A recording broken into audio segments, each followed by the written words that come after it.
Have you ever tried to build a new habit like eating better, getting to bed earlier, or sticking to a workout plan? And despite all your effort, you just couldn't stay consistent. What if the real issue isn't your willpower, but your social circle?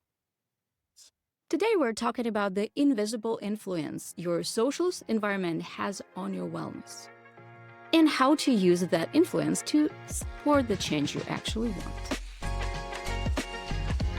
Hi, I'm Tamara, a certified master health coach, personal trainer, and nutrition professional with over a decade of experience helping people navigate real life wellness. No gimmicks, no pressure, and definitely no perfection required.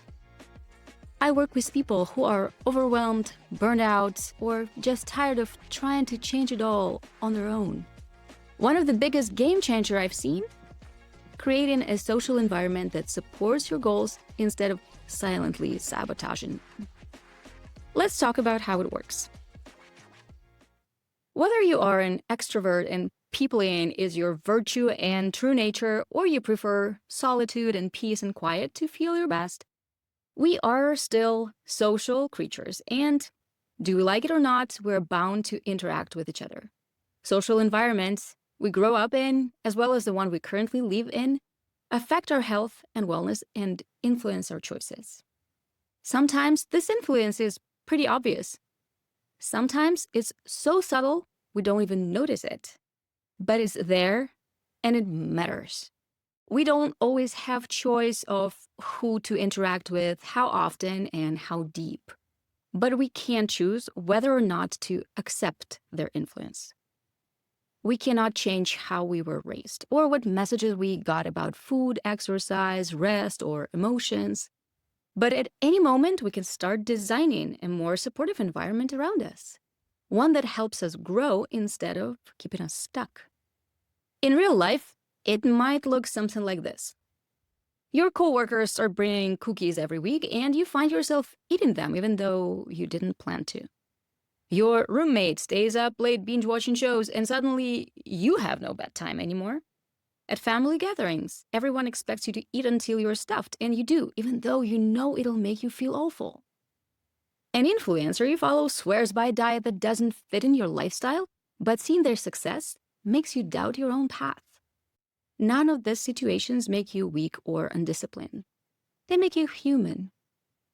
Our brains crave belonging. We tend to mirror the behaviors of the people around us, even when we're not conscious of it. So what can we do about it? When you are ready to shift your habits, your community can be a powerful ally. And here's how. Try to find your tribe. If you want to get off the couch and start moving, but can't make it on your own, join a walking group or a local fitness class. You will meet people who are going through the similar challenges and will be able to provide you with both guidance and support, as well as this extra level of accountability. And even if you're not best friends with those folks, just being around others who are showing up regularly makes it easier for you to show up too. Also, try to follow someone who is a few steps ahead.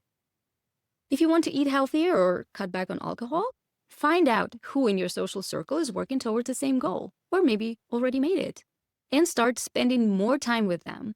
When you try something new, it's a lot easier to follow somebody who already got something figured out.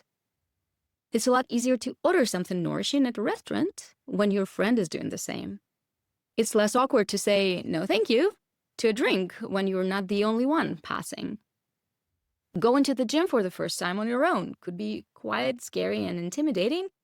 Going with a buddy who knows their way around? So much better. We pick up on social cues, so choose your cues wisely. And ask for help.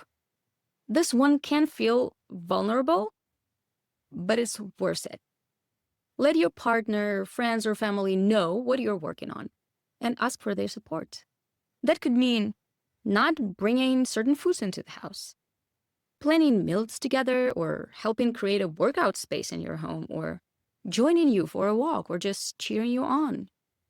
And even if they don't join in, most people will support you if they know what you're trying to do. And if they can't support you or are sabotaging your efforts, well, that tells you something important too.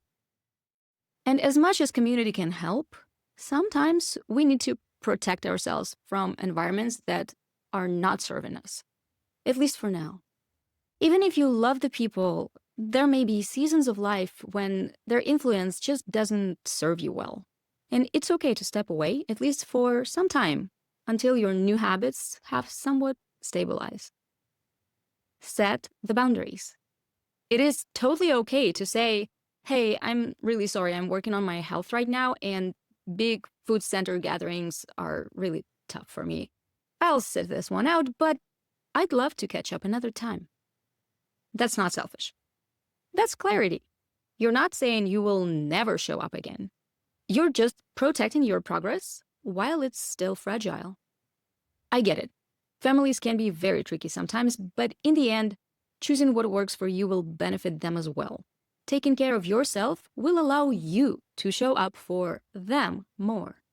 And setting clear boundaries protect from possible misunderstanding and resentment even. In hard cases, people deal with total lack of support from the community. Belittling comments, humiliating remarks, full-blown sabotage. As hard as it might seem, it may be a sign that it's time to leave this group and find another one, where you won't need to betray yourself in order to fit in. And manage your exposure. Vet your informational diet. This includes what you watch, what you read, or scroll through. If your feed is full of unrealistic wellness influencers or body-shaming messages, unfollow, mute, curate. Fill your space, online and offline, with people and content that support the version of you that you're working toward. You don't need to do all of it on your own. And honestly, you're not supposed to. We are tribal creatures. That's not a flaw. It's a feature. So use it.